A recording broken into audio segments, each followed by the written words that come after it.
With just 5 days to Christmas to go, I decided to list my top 5 favourite Christmas specials of all time, in no particular order. And why only 5? Because as I just said, there's only 5 days to go.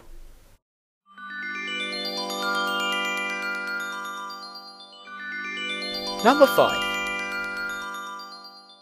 Fireman Sam, Snow Business. This is probably one of my all-time favourite episodes of Fireman Sam, and incidentally it's my dad's favourite also. But what makes this double feature so good, apart from being set during Christmas of course, well, it pretty much has everything. The typical Fireman Sam rescues, Elvis's comic relief, Billy's Price's slip-ups, and Norman's usual antics. It's also the only episode of the original Fireman Sam series in the 1980s set in snow. But what I probably like the most about this special is the music. Ben Hennigan and Ian Lawson composed some lovable pieces for this special, such as the snowy introduction theme, the Christmas tree theme, and incidentally they composed a special ending theme which wasn't the typical theme song as seen in every other episode of Fireman Sam. And for this it works really well because I don't think the traditional credits theme of Fireman Sam would have suited this special. If you're a fan of the original Fireman Sam, then you're certainly going to enjoy this, so do check it out. Number 4. One Foot in the Grave 1990 Christmas Special, Who's Listening? Out of all the One Foot in the Grave Christmas specials, this one is one of my favourites, along with the 1993 Christmas special, One Foot in the Algrove. The story itself has a similar feel to A Christmas Carol. Victor Meldrew is an absolute grump, then again he usually is, but with it being Christmas, his mood is very reminiscent to Scrooge. For one, he refuses to have a Christmas tree up in the house this year and refers to Christmas as a 4-month trade fair organised by retailers and advertising agencies. His mood doesn't change when a mistaken order of 263 garden gnomes arrives at his doorstep, when he ordered one which had been waiting for 3 weeks. At the same time, a young woman with a 6-year-old boy lost her husband in a fiery car crash which instantly killed him. Victor at first insults her when he gives a typical rant in the video store she works at, where several film titles are in the wrong categories. But when he learns of her husband's death, he tries to be a bit more apologetic, but the woman was still fuming over his insult and rant. But come Christmas Day, he does a good deed by helping out serving the homeless at the old community centre.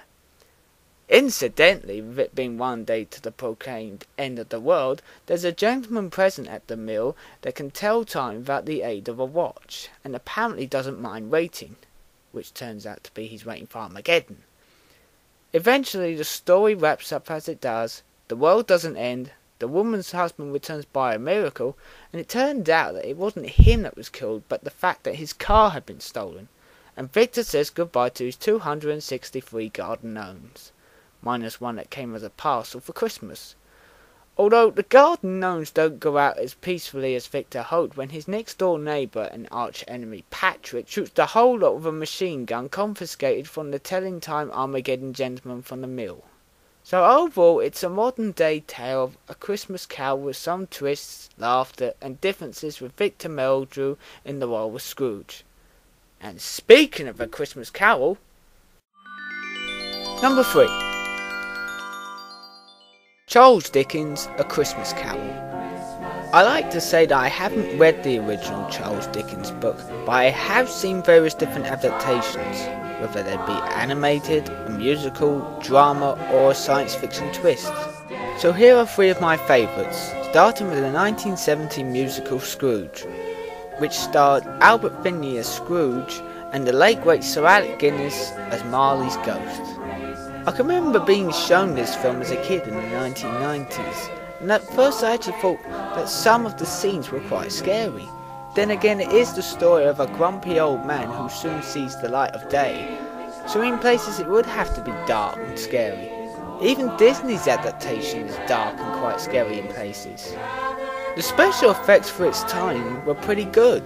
The flashback scenes during the Ghost of Christmas Past were enjoyable, as were some of the songs. But one of my most favourite songs in this adaptation would have to be Thank You Very Much, which was initially sung by the late Anton Rogers, who some may best know as the narrator of the Old Bears stories. But overall it's an instant classic, and worth a watch to anyone. My second favourite Christmas Carol adaptation is Mickey's Christmas Carol. This of course was Disney's animated adaptation, and pretty much all the Disney characters such as Mickey, Donald and Goofy all play the parts of the characters from the actual story. But instead of a grumpy old man who soon sees the light of day, it's a grumpy old duck, Scrooge McDuck, with Goofy as Marley's ghost.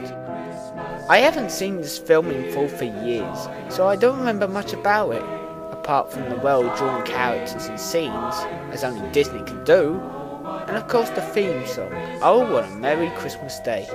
But certainly a Disney classic, and worth a watch to today's young Disney viewers and to old viewers as well, including me of course. My third and last favourite Christmas Carol adaptation is Doctor Who A Christmas Carol.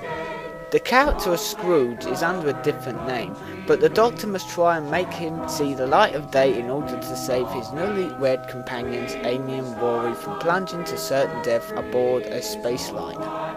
Unlike other adaptations of this story, only the ghost of Christmas Past appears, which of course is the Doctor himself. This special also features opera singer Katherine Jenkins in her first acting role. She portrays the love of the Scrooge character, who over time is providing different time frames as part of the Doctor's mission to save Amy and Rory. They only have a certain amount of days to do it, but of course being the Doctor, time never seems to stop. But on the last day when the Scrooge character is back as an old man, Jenkins' character is forced back into a frozen tomb where she has been for several years. The story of course wraps up as all Doctor Who stories do. Again, I haven't seen this special for a while either, but to any Doctor Who and Katherine Jenkins fan, it's worth a watch. Number 2. Mighty Morphin Power Rangers, I'm Dreaming of a White Ranger. This special was only the second Christmas special in the Power Rangers franchise, the first being Alpha's Magical Christmas. The special is set during Season 3 of Mighty Morphin Power Rangers, and like One Foot in the Grave Who's Listening, it features some elements from the Christmas Carol story. The roles of Scrooge are portrayed by the villains Lord Zed and Rita Repulsa. Zed's plan was to have Father Christmas create an evil toy to make children around the world worship him, so he sends Rita's brother Rito and a squad of Tangers to deal with the task at hand. At the same time, a young girl is sad whilst trying to practice for the Carol concert because her dad won't watch her perform because he has to work. Kimberly tries to cheer her up by having her tell her dad how she really feels. At the same time, Kimberly herself is also sad because it's the first Christmas she'll have without her mum around, as her mum moved to Paris in the 5th episode of Season 3. When Zordon informs the Rangers of what Zed is up to, they teleport to the North Pole to try and save the day. But because of magical barriers between their realm and the North Pole, they can't use their morphing powers. So they come up with a plan with the help of Santa's little elves to defeat the foes. Incidentally, Rito discovers that he too can't use his powers either. Even when Zed sends Goldar to help, they are overpowered by snowballs and elves that are sent back to the moon as a present for an outraged Lord Zed. So the story wraps up as most Power Rangers episodes do. The Rangers help Santa and the elves get the parcels done in time, the little girl's father gets to see her sing, and Kimberly's mum also pays a visit to Kimberly also. Overall, it's a decent Power Rangers episode and certainly tops Alpha's Magical Christmas. Though I haven't got any diss to that special, it's just of course some various continuity errors and a few minor problems also, but it's still fun to watch. But I just happen to prefer the Season 3 Christmas special of Mighty Morphin Power Rangers. And if you're a Mighty Morphin Power Rangers fan, or Power Rangers fan in general, then certainly check it out. And my number 1 all-time favourite Christmas special is Thomas and the Missing Christmas Tree.